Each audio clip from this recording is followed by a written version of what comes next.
ఈరోజు మీరు చూస్తే ముఖ్యంగా ఈ రాష్ట్రం అంతా కూడా నారా లోకేష్ విద్యాశాఖ మంత్రి అయిన తర్వాత నిర్వహించిన ఒక డిఎస్సిని పేపర్ లీకేజీలతో అలాగే రిక్రూట్మెంట్లు ఏ విధంగా నీచాతినీచంగా చేశారు, అర్హులైన వాళ్ళకి ఇవ్వకుండా అనర్హులకి తన అవినీతి కోసం ఏ విధంగా అంటగట్టాడో మనం కళ్ళారా చూసాం.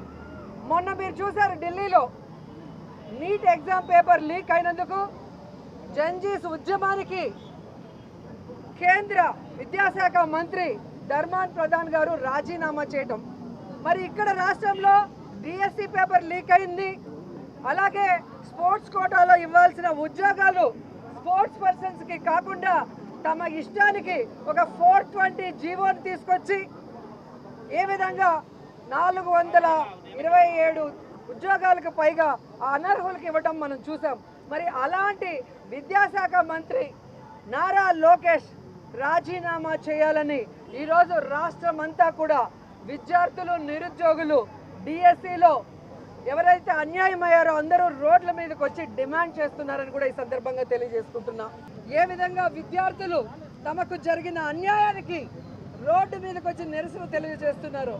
ఆ అన్యాయం జరిగిన వాళ్ళని పిలిపించుకోండి, వాళ్ళతో మాట్లాడండి, వాళ్ళకి న్యాయం చేసే దిశగా అడుగులు వేయండి అని కూడా హెచ్చరిస్తూ, ఈ డిఎస్సి ఎంత దిక్కుమాలిన డిఎస్సి అంటే నారా లోకేష్ నాయుడు జబ్బలు కొట్టుకున్నటువంటి ఈ డిఎస్సి పరీక్ష పేపరు ఒకడే తయారు చేస్తాడు, పరీక్ష ఒకటే పెడతాడు, దిద్దుతూ ఒకటే దిద్దుతాడు, ఉద్యోగాలు కూడా అతనే పిలుస్తాడు. ఇది ఇంత డొల్ల కాదా అని అడుగుతున్నాను నేను. అంటే తప్పులు కప్పిపుచ్చుకుంటాకి అన్ని చేతుల్లో అన్ని పాత్రలో వాళ్ళే పోషిస్తారు, పైన కింద అన్ని చోట్ల.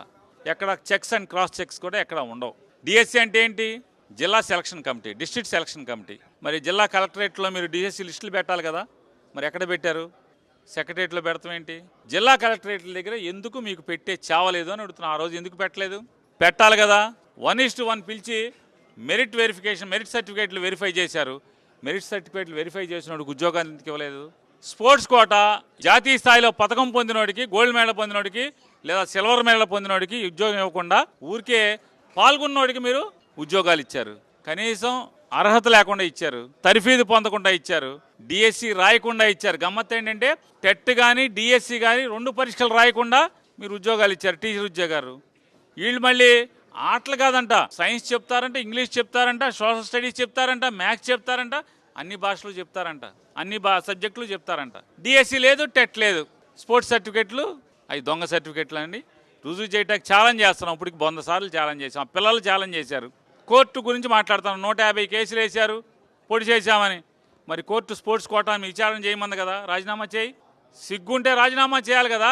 కోర్టు విచారణకు ఆదేశించింది కదా. నిన్న డప్పాలు కొట్టావు కదా, కోర్టు ఆపలేదు, ముందుకెళ్ళమని. మరి కోర్టు విచారణ చేయమని ఇచ్చింది కదా. స్పోర్ట్స్ కోటాలో రిక్రూట్మెంట్ మొత్తాన్ని విచారణ చేయమని చెప్పింది కదా. నవ్వుతాడు కదా ఎవడన్నా. మరి మీరు ఇచ్చిన స్పోర్ట్స్ కోటా రిక్రూట్మెంట్ ఇచ్చినటువంటి జీవోని డిఎస్సి పరీక్షల ముందు 19వ తారీఖు ఎందుకు ఇచ్చారు? డిఎస్సి పరీక్షలు పూర్తయిపోయి రిక్రూట్మెంట్ పూర్తవగానే ఎందుకు ఆ జీవోని మళ్ళీ మార్చారు? ఎందుకు మార్చారు? డొల్లతనం అది కాదా? తప్పుడుతనం అది కాదా? మీరు డబుల్ ఇంజిన్ అన్నారు కదా. ఢిల్లీలో విద్యాశాఖ మంత్రి జెన్జీ ఉద్యమంతో, కాక్రోచ్ ఉద్యమంతో మరి రాజీనామా చేశాడు కదా. మరి నువ్వు కూడా రాజీనామా చేయాలి కదా. రాజీనామా నీకు చావు ఉంటే, నిజంగా నీలో నిజాయితీ ఉంటే, ఇంత అవినీతి ఆరోపణలు ఎదుర్కొంటున్నటువంటి విద్యాశాఖ మంత్రిగా మీరు తప్పుకోండి. తప్పుకుని ఎవడికోడికి ఇవ్వండి.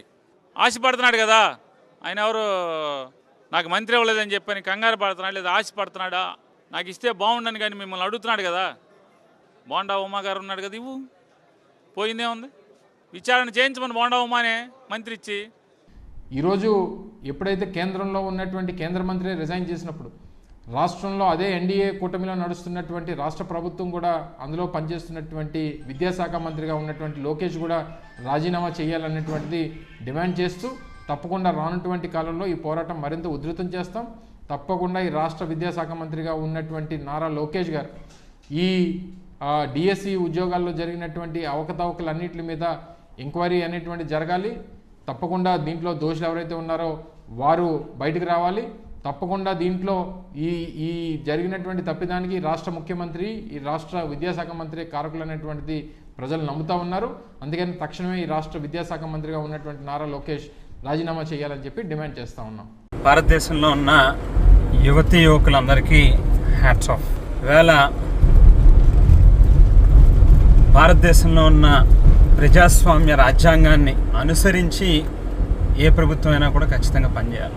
ఎవరికైనా అహంకారంతో కళ్ళు నెత్తికెక్కితే తలని నేలకి రాస్తాం అనేటువంటి ఒక గొప్ప మెసేజ్ని ఇస్తూ దేశంలో జరుగుతూ ఉన్నటువంటి పరీక్ష పత్రాల లీకేజ్ వ్యవహారం మీద యువత ఇచ్చినటువంటి పిలుపుకి ఆఖరికి కేంద్ర ప్రభుత్వం దిగొచ్చి ధర్మేంద్ర ప్రధాన్ విద్యాశాఖ మంత్రి రాజీనామా చేయాల్సిన పరిస్థితి వచ్చింది. ఈవేళ ఆంధ్ర రాష్ట్రంలో డిఎస్సి పరీక్షలకి సంబంధించి కూడా ఏదైతే అవకతవకలు జరిగినాయో ఖచ్చితంగా ఆంధ్రప్రదేశ్ రాష్ట్ర విద్యాశాఖ మంత్రి నారా లోకేష్ కూడా ధర్మేంద్ర ప్రధాన్ గారిని ఈవేళ ఆదర్శంగా తీసుకుని కేంద్ర ప్రభుత్వాన్ని అనుసరిస్తూ మీరు కూడా ఆ ప్రభుత్వంలో భాగస్వాములు కాబట్టి డిఎస్సిలో జరిగినటువంటి తప్పిదాలకి బాధ్యత వహిస్తూ తక్షణమే విద్యాశాఖ మంత్రిగా మీరు కూడా రాజీనామా చేయాలి అని చెప్పి డిమాండ్ చేస్తూ ఉన్నాం. లేని పక్షంలో ఈవేళ ధర్మేంద్ర ప్రధాన్ వంతయింది, రేపు మీ వంతు అవుతుంది. రాష్ట్ర యువత తాలూకా ఆగ్రహానికి మీరు కూడా ఖచ్చితంగా బలవ్వాల్సిన పరిస్థితి వస్తుంది అనేటువంటిది గుర్తుపెట్టుకుని తక్షణమే రాజీనామా చేయాలని చెప్పి డిమాండ్ చేస్తూ ఉన్నాం.